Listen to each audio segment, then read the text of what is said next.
औज़ुबिल्लाहि मिनश्शैतानिर्रजीम बिस्मिल्लाहिर्रहमानिर्रहीम। सबसे पहले मैं तमाम मीडिया हज़रात, चाहे वो प्रिंट से हो या इलेक्ट्रॉनिक से, आप सबका बहुत ही मशकूर हूँ कि आप लोग इतने शॉर्ट नोटिस पे इस प्रेस कॉन्फ्रेंस को कवरेज करने के लिए हमारे काउंसिल सेक्रेटरीट में तशरीफ़ लाए।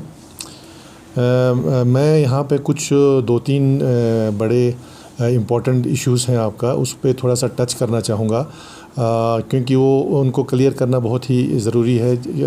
काफ़ी कन्फ्यूजन है हमारे स्टूडेंट कम्युनिटी, हमारे पेरेंट्स में, तो उन दो तीन चीज़ों को मैं थोड़ा सा क्लियरिफिकेशन देना मैं ज़रूरी समझता हूँ, इसलिए आप लोगों को यहाँ पे बुलाया है। तो सबसे पहला मुद्दा जो अभी आजकल जो एक चल रहा है वो है हमारा जो पुलिस रिक्रूटमेंट ड्राइव को लेके। उसमें हम सब जानते हैं कि एक नोटिफिकेशन निकला है कि जिसमें फ़िज़िकल टेस्ट होंगे आपका लद्दाख पुलिस में फ्रॉम 15 मार्च से हमारा होगा करगिल का। तो अभी इशू ये है कि हमारे जो स्टूडेंट्स हैं जिसको इस फ़िज़िकल टेस्ट में अपीयर होना है, जो आउटसाइड यूटी लद्दाख हैं, तो वो लोग काफ़ी तशवीश में हैं कि क्या हम वो टाइम पे वहाँ पहुँच पाएंगे या पहुँच नहीं पाएंगे, कहीं हमें ये मिस तो नहीं हो जाएगा। और साथ साथ जो है इनके पेरेंट्स जो करगिल में हैं वो भी घबराए हुए हैं। तो पिछले 3 दिन से एक तो मुझे बार बार फ़ोन आ रहे हैं हमारे स्टूडेंट्स का, हमारे यूनियन प्रेसिडेंट्स का, दूसरा पेरेंट्स भी बहुत सारे यहाँ पे डेलीगेशन के सूरत में आते हैं। ज़ाहिर सी बात है कि हम जानते हैं यूटी बनने के बाद यानी तीसरा साल हुआ है आज, ये जो पुलिस में जो हमारा रिक्रूटमेंट हो रहा है वो after formation of UT first recruitment होगा हमारा।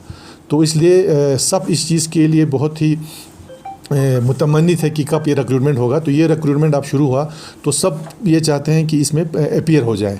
तो इस सिलसिले में ये एक क्लियरिटी में ये देना ज़रूरी समझता हूँ। सबसे पहले तो मेरा अपना एक ओपिनियन ये है कि मार्च का महीने में जो फ़िज़िकल टेस्ट रखा है वो मुझे नहीं लगता है कि ये फिजिबल है या सूटेबल है। वो इसलिए नहीं है कि मार्च हम लद्दाख में आजकल थोड़ा सा क्लाइमेट चेंज हो गया तो हम देख रहे हैं, अदरवाइज़ लद्दाख में मार्च को we still consider it as a winter. आप ख़ुद जानते हैं कि मार्च के महीने में भी यहाँ बर्फ़बारी होता है और बहुत से ऐसे साल हमने देखे जब 15 मार्च से पहले हमारे स्कूल नहीं खुलते थे। तो मार्च के महीने में जबकि हमारा कम्युनिकेशन, हमारा ज़ोजिला बंद है, हमारे कम्युनिकेशन एयर की प्रॉब्लम है, तो इन सारे चीज़ों को मद्देनज़र रखते हुए मुझे नहीं लगता है कि मार्च का महीना सही था। लेकिन कल मैंने एडीजी साहब की नोटिस में ये बात लाया तो एडीजी साहब खंडारा साहब ने मुझे ये कहा कि उनको जो है कुछ ऑर्गेनाइजेशन और कुछ स्टूडेंट्स यूनियन ने बड़ा प्रेशराइज़ किया कि आप मार्च में ही कर लीजिए, इसीलिए वो बोलते हैं कि हम मजबूर हो गए, otherwise we we are considering for postponement. तो वो उन्होंने ये बात कही। लेकिन ठीक है, वो उनकी अपनी राय है, लेकिन सोचना तो हर किसी को था कि भाई मार्च में क्या होगा जब ज़ोजिला बंद है।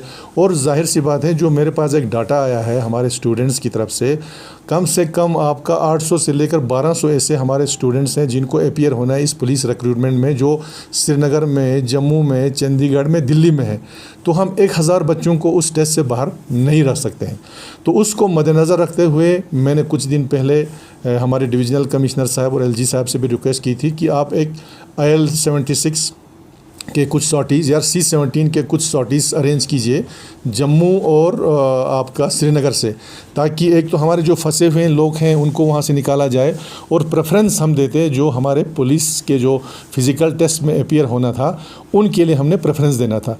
लेकिन बदकिस्मती ये हो गई कि उसके बाद हमारा जो एपिसोड अभी हो गया आपका यूक्रेन में, उसमें ऑपरेशन गंगा में हमारे मैक्सिमम एयरफोर्स के जहाज़ वहाँ पे लग गए और हमें उस बात का एहसास है कि ये कंट्री की प्रायोरिटी है कि वहाँ जो फंसे उनको निकालना है, इसीलिए हम गवर्नमेंट के साथ हैं, उसमें हम कुछ नहीं कहते हैं। अब चीज़ एक है इसमें कि हम किस तरह से इन बच्चों को हम अपीयर होने दें इस इंटरव्यू में या इस फ़िज़िकल टेस्ट में। उसमें हमारे पास 2 ऑप्शन हैं। हमारे पास ये है कि या तो टाइम से पहले 15 तारीख से पहले जहाज़ अरेंज करके उनको पहुंचाया जाए, या नहीं तो जो बच्चे आपका जो शेड्यूल है आपका 15 तारीख से, जो बच्चे उसमें अपीयर नहीं हो सकते हैं उनके लिए बाद में अलग से आप टेस्ट लिया जाए, एक सेपरेट नोटिफिकेशन निकाल के। वो मैंने सजेशन आपके एडीजी साहब को दिया तो उन्होंने कहा कि हम इस बात पे कंसिडर करें। हमने ये भी कहा कि आप इसको हो सके तो पोस्टपोन भी कर सकते हैं, नहीं तो हमारे पास ये ऑप्शन है कि जो इसमें पार्टिसिपेट नहीं कर सकते हैं, जिन बच्चों के पास एडमिट कार्ड हैं, जो ज़ोजिला बंद होने के कारण जहाज़, अभी देखिए अगर आप ये बात कहें कि हमारे पास सिविल जहाज़ इसकी आज के डेट में, हमने कल ख़ुद चेक किया, जम्मू और श्रीनगर से जहाज़ अवेलेबल ही नहीं है। अगर दिल्ली से अवेलेबल है तो 10 से 15 हज़ार का किराया है। तो वो तो एफ़र्ट हमारे बच्चे नहीं कर सकते हैं। तो हमारे पास दो रास्ते हैं, एक हमारा या तो आप जहाज़ अरेंज करके उनको हमें यहाँ लाना होगा, और दूसरी बात यह है कि जो इंटरव्यू या पोस्टपोन कर सकते हैं, या नहीं तो जो बच्चे अपीयर नहीं हो सकते उनके लिए एक डेट अलग से होना चाहिए। ये हमने टेकअप किया है, और ADG साहब ने हमें ये कहा कि हम उस चीज़ पे कंसिडर कर सकते हैं कि जो बच्चे लेफ़्ट आउट रहेंगे, जो इसमें अपीयर नहीं हो, हम उनके लिए एक सेपरेट डेट दे सकते हैं। तो ये बड़ा इशू था, क्योंकि इसमें एक प्रॉब्लम ये आ गई कि कल शाम से हमारे जो स्टूडेंट्स वहाँ पे थे आपका जम्मू में, वहाँ पे उनके एक पैनिक ये हो गया कि सोशल मीडिया पे एक आया कि लद्दाख के स्टूडेंट्स का एक लिस्ट बन रहा है, लेह के, जिसमें उन्होंने ये लिखा था कि हमारे ऑनरेबल CC साहब ने एक जहाज़ अरेंज किया है। हालांकि मैंने पूरा कंफर्म किया कि अरेंज नहीं किया। उन्होंने भी यही कहा बच्चों को कि आप जो बच्चे पुलिस में इंटरव्यू में अपीयर होना चाहते हैं उनका एक लिस्ट बनाइए के जहाज़ अरेंज उनका भी यही है कि एयरफोर्स के ज़रिए लाने की उनकी भी वही कोशिश है जो हम कर रहे हैं। तो ये बातें हमने ऑनरेबल LG साहब, हमारे जो एडवाइज़र साहब हैं, जो होम को इंचार्ज हैं, डिविजनल कमिश्नर साहब, ADG सब के नोटिस में लाए, और मुझे उम्मीद है कि इसमें कोई ना कोई कंसिडरेशन होगा, या तो जहाज़ दे के उनको लाया जाएगा, क्योंकि 15 तारीख तक जो है ज़ोजिला खुलना मुझे लगता है मुमकिन नहीं है। हाँ, ये दुरुस्त है कि रोड आज की डेट में लिंक है, लेकिन उसका मेंटेनेंस का काम चल रहा है। सेकेंडली जो है अभी प्रेडिक्शन है कि आपका 7, 8, 9 पे जो है इसमें हमारा फोरकास्ट ये है कि moderate to heavy snowfall on Zojila axis, तो हो सकता है 15 तक ये रोड ना खुले। इसलिए हमने ये कहा है कि जो या तो आप इंटरव्यू को पोस्टपोन कर सकते हैं, या नहीं तो जो बच्चे बाहर हैं उनको जो है बाद में डेट दिया जाए। और मैं आपके माध्यम से जो बच्चे हमारे बाहर बैठे हैं जम्मू, श्रीनगर, दिल्ली में, उन तक ये मैसेज देना चाहता हूँ कि आप लोग घबराइए मत, आपको पैनिक होने की ज़रूरत नहीं है, और उनके पेरेंट्स को भी इंशाल्लाह आप लोगों का जो है टेस्ट में आप लोगों को छोड़ा नहीं जाएगा, किसी को डिप्राइव नहीं किया जाएगा। हो सके तो शेड्यूल के साथ जो हम अपीयर होगा, या नहीं तो आप लोगों का अलग से इंटरव्यू या अलग से टेस्ट जो है वो लिया जाएगा। एक तो ये बड़ा इंपॉर्टेंट इशू था हमारा आपका, जो हमारे इसके साथ रिलेटेड था।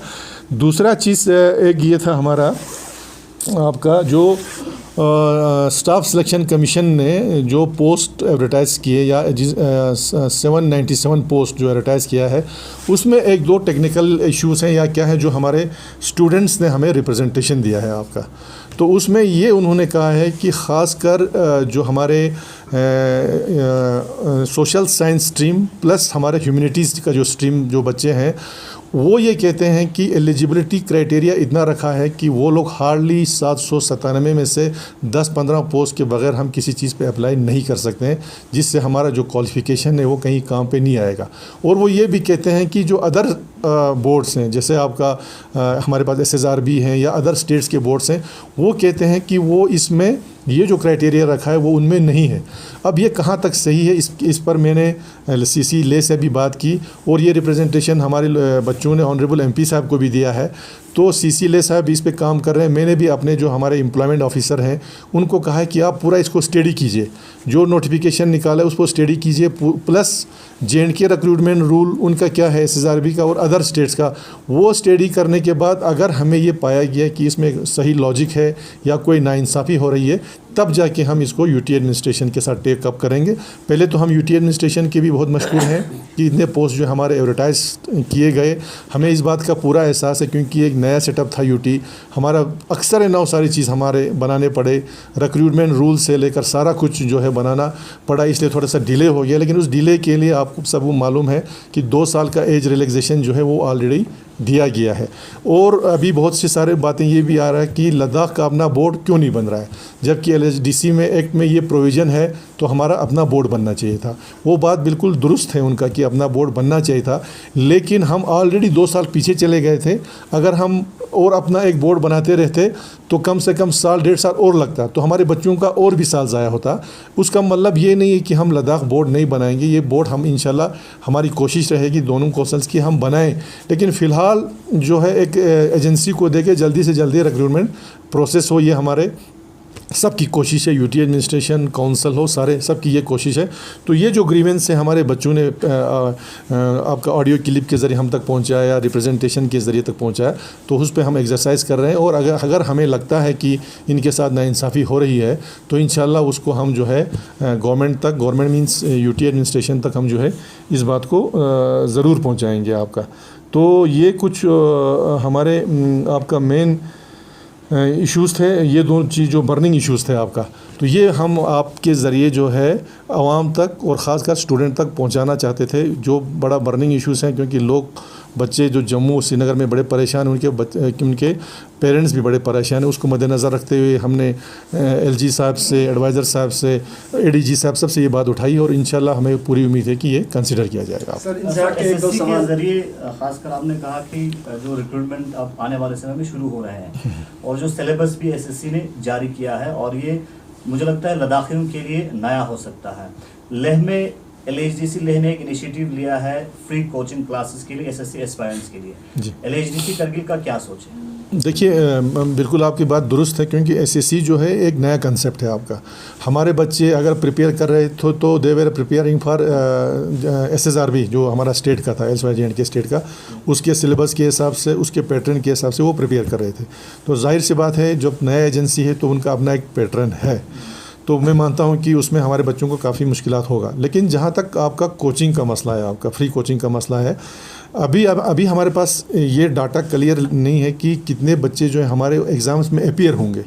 आज के डेट में अगर अभी हम कहेंगे फ्री कोचिंग अनाउंस करेंगे तो उसमें तो हज़ारों की तादाद में होगा। और इनफैक्ट अगर फॉर्म भरने के बाद भी हमारे पास जो बच्चे आएंगे वो हज़ारों में आएंगे, आप खुद जानते हैं। तो उस सूरत में क्या होगा, बिल्कुल हमने ये डिस्कस कर रहे थे और मैं डीसी साहब के साथ भी डिस्कस कर रहा था, क्योंकि एक नया पैटर्न है, हमें अपने बच्चों को गाइड करना पड़ेगा। तो उस सूरत में हमने ये सोचा है कि जो बच्चे हमारे जो एग्ज़ाम्स जो फॉर्म भरने के बाद हमें एक क्राइटेरिया फ़िक्स करना पड़ेगा। क्योंकि अगर हज़ारों में बच्चे लेंगे तो आप जानते हैं करगिल में हमारे पास कोई ऐसे कोचिंग सेंटर्स बड़े तो है नहीं जिनके साथ हम टाई अप करेंगे। दूसरा, हमारे पास फैकल्टी मेंबर्स भी देखने हैं, और सबसे बड़ी बात है एकोमोडेशन। इतने हज़ारों बच्चों को हम कहाँ एकोमोडेट करेंगे, एडजस्ट करेंगे। तो ये सारे चीज़ें जो है मद्देनज़र रखते हुए, और सबसे बड़ी बात है जब हम कोचिंग देंगे तो कोचिंग शुड भी मीनिंगफुल होना चाहिए और यूज़फुल होना चाहिए, सिर्फ बड़ा इनाम का नहीं होना चाहिए। अदरवाइज़ ये बच्चों के साथ धोखा होगा। वो नहीं तो अभी अपने हिसाब से बच्चे कोई जम्मू में कोई श्रीनगर में कर रहे हैं, वो भी कल सारे यहाँ आ जाएंगे। तो इसलिए हमारी ये कोशिश रहेगी कि जो बच्चे जो फॉर्म भरने के बाद हम कोई क्राइटेरिया फ़िक्स करेंगे, जो BPL होंगे, BPL हो, या जो बच्चे करगिल में हैं, उनके लिए हम ज़रूर ये प्लान करेंगे कि उनके लिए कम से कम 1.5-2 महीने का एक ओरिएंटेशन, बेसिक ओरिएंटेशन ज़रूर दे दें, जिससे उनको जो आपका SSC का जो सिलेबस है उसके साथ उनके साथ जोड़ने के लिए, उसमें क्या चीज़ें होती हैं वो करने के लिए हम बेसिक ओरिएंटेशन एक रखने का ज़रूर हम सोच रहे हैं। लेकिन हम उसमें एक क्राइटेरिया फ़िक्स करेंगे, नॉट फॉर ऑल। सर, आपने जिस तरह से कहा कि जो सिलेबस हैं उसमें बहुत सारे स्टूडेंट्स कंसर्न दिखा रहे हैं, खासकर JEE, ह्यूमैनिटीज़ और जूनियर असिस्टेंट के। आपने कहा कि एक डायरेक्शन दिया है आपके कुछ रिप्रेजेंटेटिव्स को कि स्टडी करें कि कैसे किया जा सकता है। खास कंसर्न JEE का है कि JEE टेक्निकल है और नॉन टेक्निकल सिलेबस है, और दूसरा ह्यूमैनिटीज़ के लिए पोस्ट की काफ़ी कमी है, और तीसरा जूनियर असिस्टेंट की बात करें, इससे पहले जनरलाइज हुआ करता था, लेकिन आप उसमें स्पेशल एलिजिबिलिटी रखा है। तो इस इशू को कैसे टेकअप करेंगे, और जो स्टडी आप कर रहे हैं वो कब तक आया हो? नहीं, स्टडी जो हम कर रहे हैं ये सारे इश्यूज़ पे हम स्टडी कर रहे हैं, क्योंकि ये सारे इन फॉर्म ऑफ रिप्रेजेंटेशन कहें या कुछ, ये सारे हमारे पास आया हुआ है। तो हमने अपने जो हमारा एम्प्लॉयमेंट ऑफिसर हैं उनको हमने हेड करके एक दे दिया है उनको स्टडी करने के लिए, कि जो अभी आपका रिक्रूटमेंट हमारा JNK का था, लद्दाख का था, वो मिला के प्लस जो SSC का जो अभी हमारा एलिजिबिलिटी क्राइटेरिया है वो, और अदर बोर्ड्स मीन हमारा SSB है या आपका दिल्ली के बोर्ड्स हैं, बाकी बोर्ड्स या UT बोर्ड, सारा देख के वो एसेस करके हमें एक रिपोर्ट देगा। और यही एक्सरसाइज, सिमिलर एक्सरसाइज हमारे लेह के CC साहब भी कर रहे हैं। तो उसमें अगर कहीं हद से ज़्यादा कहीं इनजस्टिस हो रहा है हमारे बच्चों के साथ, तो हम इंशाल्लाह ज़रूर जो है इसको टेकअप करेंगे। सर, इससे हट के एक दो सवाल होंगे। सर, एयरपोर्ट के हवाले से अगर हम बात करें तो इस साल फिर नाकाम रहे सर LHDC काउंसिल, जबकि आप रूलिंग पार्टी के साथ कोalition में भी सरकार चला रहे हैं सर, 1 फर्स्ट में भी और 2nd में भी आ नहीं रहा है सर। तो अवाम यही जानना चाहता है कि कब तक आयल और डेकोटा में करगिल के अवाम धक्के खाते रहेंगे। नहीं, उसमें ऐसा है आपका, आप भी जानते हैं, हम भी जानते हैं कि इसको हम अपने लेवल पे कितना परस्यू कर रहे हैं और इवन आपका यूटी एडमिनिस्ट्रेशन कितना परस्यू कर रहा है। हमने आपका इस साल आपको मालूम होगा कि इस साल आपका जो है एक टेक्निकल टीम आई थी आपका एयरपोर्ट अथॉरिटी ऑफ इंडिया की तरफ से, उन्होंने करगिल, ज़ांस्कार और चांथांग वगैरह में सर्वे करके गया है आपका। तो उस सर्विस का अभी रिपोर्ट नहीं आ रहा है। हालांकि हमने ऑल्टरनेट, हमें ये कहा गया था कि आप ऑल्टरनेट साइड्स भी दिखाइए, हमने ऑल्टरनेट साइड्स भी दिखाई। तो ये सारी चीज़ें हम अपनी तरफ से लगा हुआ है, क्योंकि ये एक ऐसी चीज़ है जो हमारी कैपेसिटी और से बाहर है। हमारा काम है अथॉरिटीज़ तक इस बात को पहुँचाना, फोर्सफुली पहुँचाना। वो हम पहुँचा भी रहे हैं और हमें हमारे LG साहब भी इसमें लगे हुए हैं। लेकिन आप खुद जानते हैं कि इसमें टेक्निकलिटीज़ ऐसे हैं कि वो आ रहे हैं, रिपोर्ट सबमिट नहीं कर रहे हैं। उससे पहले आपको खुद मालूम है 2 साल पहले हमारे जो LG साहब हैं उन्होंने एक इंटरनेशनल एक अथॉरिटी को इसका सर्वे करने के लिए कोई 3 करोड़ रुपए पैसे भी दिए। उसके बाद 2 साल कोविड में चला गया। तो ये हम इंशाल्लाह अपनी तरफ से भरपूर कोशिश कर रहे हैं, क्योंकि फेलियर आप बात कर रहे हैं, क्योंकि एक चीज़ मैं मानता हूँ, अगर मेरे हाथ में होते हुए अगर वो होता तो हम फेलियर मानते हैं। हमारा काम है इसको परस्यू करना, बाकी ये गवर्नमेंट ऑफ इंडिया का काम है। अगर हमने ये टेकअप नहीं किया होता तो अलग बात है। हम तो आप कहीं पर भी, आप खुद जानते हैं, जिस हर कवरेज में हो, जहाँ पर भी प्रेजेंटेशन देते हैं, हम फोर्सफुली इस बात को टेकअप कर रहे हैं। डायरेक्टरेट के हवाले से सर एक तो डायरेक्टर ही दिखाई दे रहे, बाकी इसमें नहीं, डायरेक्टरेट में मैं आपको बार बार बोल रहा हूँ, आजकल आपका फाइलिंग चल रहा है और हर चीज़ जो है वो चल रहा है। मैं ये मानता हूँ कि डायरेक्टरेट जो स्टेशन, चाहे वो लेह में हो चाहे करगिल में हो, they should be at station at Kargil. लेकिन मुझे पब्लिक की तरफ से या आपका मुलाजिम की तरफ से कहीं ये शिकायत नहीं आई कि डायरेक्टर के बगैर हमारा काम नहीं चल रहा है। लेकिन मैं आज भी आपके माध्यम से कहता हूँ कि हमने यहाँ पर एकोमोडेशन दिया है अपने डायरेक्टर कौंसल सेक्रेटरीट में डायरेक्टर्स के लिए, ताकि उनके फैसिलिटी के लिए। अदरवाइज़ हमको उनको यहाँ पर एकोमोडेशन नहीं देना है। मुझे यहाँ पर अपने डिस्ट्रिक्ट कौंसल है, डिस्ट्रिक्ट के ऑफिसर्स को एकोमोडेट करना था। लेकिन उसके फैसिलिटीज़ के लिए हमने, आप खुद देखिए, तमाम डायरेक्टर्स को हमने यहाँ एकोमोडेशन दे के रखा है। उसके बावजूद भी कुछ डायरेक्टर्स यहाँ पर नहीं बैठते हैं, जो हमने ऑलरेडी यूटी एडमिनिस्ट्रेशन के साथ टेकअप किया है। और मैं आज भी कहता हूँ उनका स्टेशन जहाँ पर है वो यहाँ पे बैठना चाहिए। मैं ये मानता हूँ कि अभी आप हर कोई आपको बोलेगा आजकल जो है फाइलिंग है आपका, हम सब कुछ ऑफिस चलाते हैं, वो भी चला रहे हैं, लेकिन स्टेशन पर होना जो ज़रूरी मैं मानता हूँ यहाँ पे होना चाहिए। और हमने इसको टेकअप किया है, फिर टेकअप करेंगे। जो यहाँ पे हमने नोटिस में लाया है, कुछ डायरेक्टर्स बेशक यहाँ पे महीने में 15 दिन 20 दिन गुजारते हैं, कुछ डायरेक्टर्स बिल्कुल नहीं बैठते हैं, वो हम टेकअप करेंगे। पेंडिंग रिजल्ट्स का स्टेटस मांग रहे सरकार, लाइव है कई चैनल्स पे। हाँ जी, DSSRB जो रिजल्ट्स, रिजल्ट मीन्स पेंडिंग जो एग्ज़ाम्स का बोला जूनियर असिस्टेंट, उसमें ये है जो ऑलरेडी एडवर्टाइज्ड पोस्ट हैं हमारे आप बिफोर फॉर्मेशन ऑफ यूटी है ना, आपका जो ऑलरेडी एडवर्टाइज हैं, उनका बहुत जल्दी हम भी यही वेट कर रहे हैं, क्योंकि ज़ोजिला खुल जाए, उसके बाद जो लोगों का आने जाने में बच्चों का कोई प्रॉब्लम ना हो, उस जो ही वो खुल जाए, तमाम चीज़ें ऑलमोस्ट कंप्लीट है। 3 दिन पहले मेरे DC साहब से बात हुई थी, वो सारी चीज़ें कंप्लीट है। जो ही रोड्स हमारा खुल जाएंगे, डेट नोटिफाई हो जाएंगे। सर रिसेंटली विंटर ट्यूशन जो करगिल में शुरू किया था और उसमें टीचर्स को हायर किया था, हमें सुनने को मिला कि 60 डेज का पे करना था और अभी सिर्फ 45 डेज के लिए पे कर रहे हैं। इस हवाले से क्या? नहीं, उसमें ऐसा है इसाक साहब, देखिए वो कन्फ्यूजन था। मैं जिस तरह से विंटर कोचिंग क्लास, हालांकि एक न्यू इनिशिएटिव था आपका, जो कि कहीं पर भी नहीं हुआ, और ये हमारा जो एक कंपोनेंट आया, हमारा सब्सिडी कंपोनेंट, जिसके लिए हम LG साहब और यूटी एडमिनिस्ट्रेशन के बहुत मशहूर हैं कि उन्होंने हमें ये मौका दिया कि हम अपने बच्चों को जो है इसके ज़रिए जो है, जो दूर दराज जो बच्चे रहते हैं उन तक भी उनको ये ट्यूशन पहुँचाया गया, और लोगों ने काफ़ी अप्रिशिएट भी किया। और जिन्होंने भी चलाया, जो बच्चे उसमें एंगेज थे, जिसमें एजुकेशन डिपार्टमेंट था, बहुत अच्छी तरह से चलाया और हमने काफ़ी अप्रिशिएट भी उनका किया हुआ है। अब उसमें ये था कि उस नोटिफिकेशन में ये था कि for a period of 2 months, 2 महीने हमने उन बच्चों को एंगेज करना था। That was from 1 January to 28 February. लेकिन आपको जानते हैं कि कोविड की वजह से 12 जनवरी से हमारे क्लासेस शुरू हो गए, ठीक है आपका 12 जनवरी से, और 28 फरवरी को वो क्लोज़ कर दिए। तो उसमें क्या हुआ, इसलिए क्लोज़ करना पड़ा क्योंकि अब हालात ठीक हो गए, कोविड जो है, जो पॉजिटिव केस थे हमारे वो डिक्लाइन हो गए। तो पब्लिक प्रेशर हमारे ऊपर ये आ गया, DC साहब के ऊपर भी हमारे ऊपर, कि आप जल्दी से फॉर्मल स्कूलिंग शुरू कर दीजिए, स्कूल खोल दीजिए। तो हमने स्कूल खोलने का अनाउंसमेंट कर दिया। करने के बाद क्या हो गया, 28 को हमने वो विंटर ट्यूशन बंद कर दिए। तो एजुकेशन डिपार्टमेंट ने क्या किया, वही डेज़ कैलकुलेट किया। कैलकुलेट करने के बाद वो कहाँ पहुँच गया आपका 45 डेज़। वो फिर डेलीगेशन उनका मेरे पास मिला, मैंने उसी दिन ऑर्डर कर दिया, क्योंकि हमारे बजट में वो ऑलरेडी था एलोकेटेड, और वो उन बच्चों का कसूर नहीं था, क्योंकि हमारा ये माइंड में था कि हम अब 12 जनवरी से शुरू हुआ तो हम इसको 12 मार्च तक लेके चलेंगे, ताकि इनका 2 महीना कंप्लीट हो जाए। लेकिन पब्लिक प्रेशर की वजह से हमें स्कूल फर्स्ट से खोलने पड़े, तो ये उन बच्चों का कसूर नहीं था। तो हमने अभी कैलकुलेट करके उनको बराबर 60 डेज़ का पे ऑलरेडी मैंने इंस्ट्रक्शन भी दिया, वो उनको रिलीज़ भी कर दिया है आपका। नहीं, एक चीज़ मैं इसको एक इस पॉइंट को लेके अभी आपको क्लियर करना चाहता हूँ, इसमें थोड़ा सा एक और कन्फ्यूजन है। उसमें एक कन्फ्यूजन ये है कि उसमें जो सैलरी लिखा गया था बच्चों का, उसमें लिखा है आपका 15,000 to 20,000 बच्चों को लिखा है, 15 से 20,000 तक। उसमें यह था कि एक सेंटर पर जितना भी खर्चा आएगा उसका 75% हम उठाएंगे, हम मींस काउंसिल, 25% जो है या बच्चे या कम्युनिटी ने उठाना था, जिसमें इंक्लूड था आपका हीटिंग चार्ज भी। तो उसमें ये हुआ कि उसमें जो हमारे कोऑर्डिनेटर्स थे एजुकेशन डिपार्टमेंट के, या जो हेड था प्रिंसिपल, उसने जो 25% था वो उसको कंट्रीब्यूट करना था। तो कुछ जगहों में कंट्रीब्यूट किया, कुछ जगहों में वो कंट्रीब्यूट नहीं किया। तो उसकी वजह से आज के डेट में अभी हमने जो कमिटमेंट किया है बच्चों के साथ 15,000 का, वो हमने उनको रिलीज़ कर दिया। अब जो उसके ऊपर जो है 15 से 20 लिखा है, उसमें ये नहीं कहा गया कि हम 20 ही देंगे। उसमें हमने अभी सीईओ साहब को डायरेक्शन दिया है कि आप उसमें पूरा इंक्वायरी करके देख लीजिए कितना कहीं से कलेक्शन हुआ है।